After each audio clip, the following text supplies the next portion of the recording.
Ever felt that jolt? You're in a meeting, someone asks an unexpected question, or maybe you bump into a colleague and suddenly you have to explain something complicated. Just like that, off the cuff. Oh yeah, your mind just races, or worse, goes completely blank. Right, and you stumble over your words. It's that really common fear of speaking spontaneously. It hits everyone, I think. It's funny, we spend so much time polishing, rehearsing big speeches or presentations. You hear about people like Steve Jobs or Obama spending ages getting every word just right. Months, sometimes.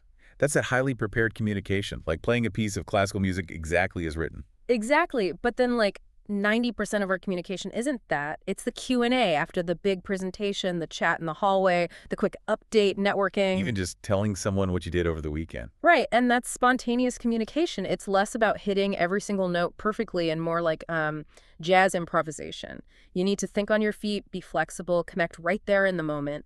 And that's often where we feel most, vulnerable. For sure. So that's exactly what we're diving into today. We've gone through a lot of material, focusing particularly on the key ideas from Matt Abraham's book, Think Faster, Talk Smarter. Yeah, the goal here is really to pull out the most practical, actionable insights from this work.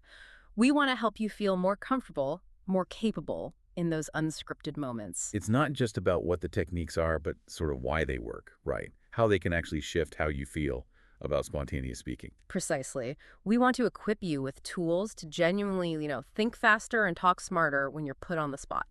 Okay, let's jump right in then. The first big obstacle the book really tackles is anxiety.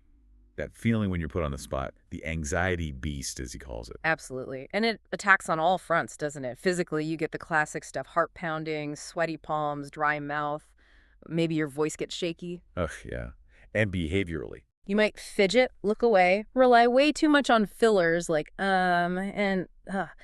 and then cognitively, it's that awful blanking out where you just can't grab the thought you need, or you get stuck in that negative loop like, I'm messing this up, I sound like an idiot. It feels like this enemy we have to conquer, just make it go away. But the book points out something interesting. Anxiety isn't inherently bad. Right. It's actually energy, like primal energy our body generates to react quickly to what it thinks is a threat. So the energy itself isn't the problem. Exactly. It's how we handle it. Can we manage the symptoms of that energy spike so it doesn't just swamp us? The book offers some really practical, in-the-moment ways to do that. Like mindfulness. I found that really interesting, creating a bit of distance. Yeah, just noticing, okay, my heart's racing without getting swept up in it. There's that great quote in the source, there's me, and then there's this anxious feeling, just separating yourself slightly. And reframing it, telling yourself it's excitement instead of anxiety. Yes, because physiologically, they're super similar. The mental label can genuinely change your experience of those physical sensations. Wow, okay. And then there are physical techniques too. Simple but effective things. Deep breathing is a big one, especially making the exhale longer than the inhale. That calms your nervous system right down. Just a few slow breaths can make a huge difference. And slowing down physically, like your movements. Yeah, because our speech and gestures tend to sync up. So if you deliberately slow down how you move, it can actually help slow down that rapid, anxious speech pattern. Makes sense. What else? Cooling down. Holding something cold, splashing water on your face, it provides a physical anchor. And for the dry mouth, a lozenge or gum can get saliva flowing again. Little things. And fighting that negative self-talk. Mantras. Simple, positive self-talk. Things like, I have value to offer, or I've got this. Just quiet reminders to yourself can really cut through the inner critic. So the idea isn't to magically become anxiety-free. It's more about building a personal toolkit. An anxiety management plan or AMP. Exactly. Pick 3, 4, 5 techniques that resonate with you, that address your specific symptoms. And this isn't just theory. The author tells a story about a job interview. The onion question. Oh, yeah. The CEO asks him completely out of the blue, if you were an onion and I peeled back the first 3 layers, what would I find? Whoa. Talk about being put on the spot. Instant anxiety trigger, I bet. Totally. He felt himself tense up, throat went dry, brain started to, seize up. But instead of just freezing... He used his AMP. He did. He consciously took a slow breath, repeated his mantra internally, I have value to offer. And that helped. It broke the cycle. It did. It didn't instantly give him the perfect answer, but it calmed the physical reaction enough for his brain to start working again. He could actually think. So he could then improvise something. Right. He looked at the word onion and riffed on vulnerability layers, crying easily. It wasn't maybe what the CEO expected, but it was thoughtful, it was something. He managed the anxiety symptoms first, which let him access his ability to respond. That's the key takeaway there. Get a handle on the anxiety first. Okay, so managing the anxiety is step one. But then there's this internal pressure we put on ourselves, right? Yeah. This need to get it right, to be perfect. Yeah, and the book argues really strongly that aiming for perfection in spontaneous moments is actually, well, it works against you. It makes you stiff, less natural. Because it's not a rehearsed speech. Exactly, it's improv. So the source suggests aiming for good enough is great, or even, get this, dare to be dull. Dare to be dull. That sounds like terrible advice for speaking. Chuckles. It does on the surface. But think about it. If you stop trying to be utterly brilliant or original with every single thing you say off the cuff, You free up mental energy. a ton of it. You're not constantly judging yourself, you're just present. And often, just stating the obvious, clearly and simply, is exactly what's needed. It feels more real than straining for wit. Okay, I can see that. Yeah. It's about connecting, not just performing. And we also tend to fall back on mental shortcuts, right? Heuristics. Oh, definitely. Those standard default responses, like the generic apology or the automatic fine thanks to how are you, they're habits. Useful sometimes, maybe, but limiting. They can be. They stop us from giving a more authentic or effective response in that specific situation. The book has that great story about the author teaching high school, the student who kept blurting things out. Right, the disruptive kid. And the usual teacher reaction is, Ignore it, maybe give a warning, maintain control, don't reward the disruption. That's the heuristic. but this one time, The kid blurts out, I love spaghetti, and the author just happened to have a packet of Parmesan cheese on his desk. Yeah. And without really thinking, he tosses it to the kid and says, hey, catch. Now that's the right way to eat spaghetti. laughs. Brilliant. Completely breaks the pattern. Totally. The class cracked up, the tension just vanished, it showed personality, humor. It's an example of recognizing your default response and choosing something different, something potentially much better. So becoming aware of those defaults is key. And another thing that holds us back is the fear of messing up, making mistakes. Which the source reframes really nicely as mistakes, like in filming or sports. So not failures, just attempts. Exactly. It's part of learning. You try something, maybe it doesn't land perfectly, you adjust for the next take. It lowers the stakes for any single moment. If you stumble, okay, that was one take. The next moment is a new take. Shifts the focus from judgment to learning. I like that. Yeah, and that ties into another big mindset shift. Seeing communication less as a performance and more as a conversation. Because if it's a performance, you're constantly worried about being judged. Right, but a conversation is collaborative. It's okay if it's a bit messy. You use words like we. You ask questions. Thinking conversation instead of performance just makes you feel less on the spot, more connected. Okay, so we're managing anxiety, letting go of perfection, challenging our defaults. The book pulls these together into 4 key mindset shifts. First, moving from a fixed mindset to a growth mindset, believing you can actually get better at spontaneous speaking through practice.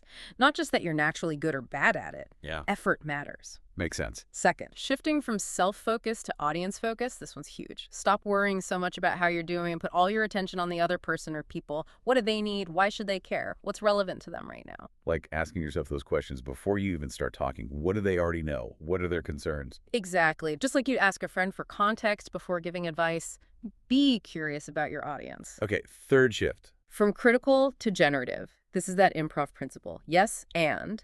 Instead of finding fault or saying yes, but, try to find something to agree with, something to build on. Accept what's offered and add to it. It's about collaboration, not control. And the last one. Moving from the past to the present or future. Or, as athletes say, next play. If you flub a line or make a mistake, don't get stuck on it. Acknowledge it briefly if you need to, but immediately refocus on what comes next. Like that story about the improv teacher, Patricia Ryan Madsen, walking up to the podium too early at commencement. Yeah. The orchestra started playing again, everyone laughed. Instead of crumbling, she just calmly went back, waited for the real cue, came out again, and nailed it. Total next play moment. Exactly. Or the author himself stumbling during that talk after the Parkland shooting. He got emotional, lost his place for a second. He didn't over-apologize, just paused, maybe restated his goal briefly, and moved on. These mindsets are really foundational. Okay, so we're armed with better mindsets, we're managing the anxiety, but now we actually have to say something. How do we organize our thoughts quickly when we're put on the spot? Structure seems like the opposite of spontaneous. It does, doesn't it? But the book makes a really strong case that structure actually enables spontaneity. Yeah. It doesn't restrict it. Think about those jazz musicians. Again, they're improvising, but usually within the structure of a song, right? Chords, melody. Ah, okay. So structure gives you a roadmap, especially when your brain is scrambling. Precisely. And it helps the listener follow you, too. One super powerful structure is just basic storytelling, beginning, middle, end, even a tiny story. Why stories? They engage people emotionally, they make things memorable, way more memorable than just facts, and they can build a little tension. Think about how Google refined its mission statement, making it almost a mini story, concise and compelling. It sticks. So keep storytelling in mind. What other structures does the book suggest, like practical frameworks? A really versatile one is what, so what, now what? What, so what, now what? Okay. Yeah. You state the point or observation, what, then you explain why it matters, its significance, so what. And finally, you suggest what the audience should think or do next. Now what? I can see how that would work for lots of things. Explaining an idea, giving an update, even small talk, maybe. Absolutely. The book mentions Sarah Zeitler, who had to step in last minute for a colleague's presentation on a big video call. She didn't know the slides inside out. Stressful. Very. But she used what, so what, now what for each slide. What's the key point here? So what does this mean for us? Now what do we need to do? It gave her enough structure to sound coherent and confident, even impromptu. That's a great example. What about persuading someone? Pitching an idea? For that, problem-solution benefit is really useful. Okay, state the problem, offer your solution, explain the benefits. Exactly. And you can even tweak the order sometimes. If you think the audience might be resistant, maybe start with the benefit lead with what they gain, then introduce the problem and your solution. Benefit, problem, solution. Like the example of the son asking for a guitar. Yeah. He didn't just say, I want one. He focused on the benefits for his parents. It'll help my math, maybe college, apps, benefits. Then he addressed their likely worries, cost, noise, practice, problem, by suggesting how he'd be responsible, solution. He was using the structure without even naming it, just by focusing on their perspective. Pretty much. Having these simple structures in your back pocket gives you somewhere to start when you don't have a script. So structure is the roadmap, but what goes on the map? The book talks about focus, calls it the F word of spontaneous speaking. Yeah, because a lack of focus is so obvious and immediately loses people. You ramble, you include stuff that doesn't matter, people tune out. So the book breaks focus down into 4 key parts. Okay, what are they? Precision, relevance, accessibility, and concision. Precision, like having a clear goal. Exactly. What do you want the audience to know, feel, or do after you speak? Even quickly jotting that down helps. Without a clear goal, you just wonder. Remember the gaming exec who took 20 minutes to answer a simple question? Right. Lack of precision. Right. Relevance. That's tailoring it, making sure what you say actually matters to this specific audience in this specific moment. Always asking, why should they care? This goes back to that audience-centric mindset. Okay. Accessibility. Making sure they understand you. Ditch the jargon, the acronyms, the overly complex language. The grandmother test is good here. Could she understand it? Be a translator. Think Hans Rosling making global health data totally clear. Love his talks. And finally, concision. Being brief. Minimal words for maximum impact. People can only process so much. Short and crisp is memorable. Think Steve Jobs. 1,000 songs in your pocket. 5 words. Boom. Or Google sweating over getting their mission statement just right, concise, and powerful. Exactly. So improving focus means working on all 4, but, finding the balance. Don't be so concise you're unclear, or so accessible you lose accuracy. It's a dynamic thing. So these core ideas, managing anxiety, the right mindset, using structure, focusing the message, these apply pretty broadly, right? Absolutely. But the book does offer a few specific structures for calming situations, just briefly revisiting those. Like Q&A. Yeah, for Q&A, there's the ADD structure: answer directly, provide detail, describe the benefit or relevance to the asker. ADD value with your answer. Exactly. It makes you sound more thoughtful, more credible, like that student CFO example, using ADD to handle tough questions about restructuring. Okay. And for giving feedback. The 4 I's structure. Make it collaborative. State the information, what you observed. Explain the impact, using I statements. Extend an invitation to discuss. Talk about the implications, positive ones, of changing. Makes feedback feel less like an attack. And apologies. The AAA structure: acknowledge the behavior and your responsibility, appreciate the impact on the other person, state the actions you'll take differently. It's about showing you care and want to do better, like Huh. the author's story about mentioning the bank foreclosure. Right. Using that structure allowed him to genuinely apologize to the student who was upset, show he understood the impact, and rebuild trust by stating how he'd be more mindful. Okay, so stepping back from all these techniques and structures, Mhm. the big picture message seems to be that this isn't some magic talent, right? Spontaneous speaking. Not at all. It's absolutely a skill. It's like a muscle. You can train it. You can get better at it. By working on the anxiety, shifting your mindset away from just trying to be perfect. Having those simple structures ready, consciously focusing your message, you really can make huge improvements. And like any skill, practice is key. You actually have to try these things out. Definitely. Use the structures in low-stakes situations. Notice your anxiety triggers. Reframe your thinking. Reflect on it. That's how you build that fluency and confidence over time. So maybe a final thought for everyone listening. The next time you find yourself in one of those spontaneous moments, the unexpected question, the hallway chat, the say a few words request, try not to see it as just something to survive. Yeah, don't brace for impact. Think about Annabelle Williams, the Paralympic swimmer, suddenly asked to co-host a major broadcast last minute, covering sports she barely knew. Wow, talk about pressure. Right, but she didn't freeze. She stepped into it, trusted herself to connect and figure it out. So maybe view your next spontaneous moment like that as an opportunity. An opportunity to connect, maybe share something useful, learn something yourself. Or even just engage authentically. What opportunity might be hiding in that next unscripted moment for you?